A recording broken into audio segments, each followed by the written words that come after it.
What's up, campers? I'm Bailey from General RV, and we're here today to talk about everybody's favorite part of the camping trip, dumping the black tanks.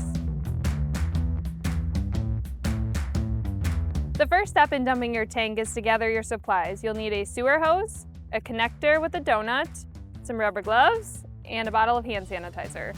Now we're going to connect our RV sewer hose, connector, and donut into the drain. Using the donut will help the hose stay secured. Now we're ready to drain our tank. We will connect the hose to the camper.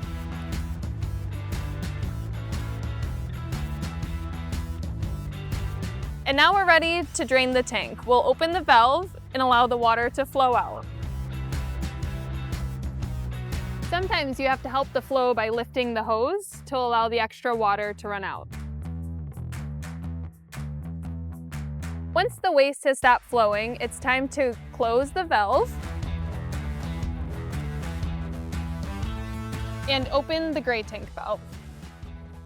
The reason that we dump the gray tank second is to allow the hose to be cleaned out after our process is complete.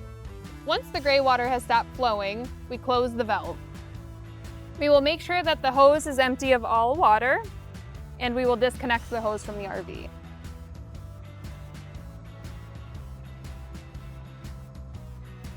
Now that the hose is disconnected, a pro tip would be to wipe it down with disinfecting wipes. Thank you for watching. To learn more helpful tips and tricks, visit generalrv.com.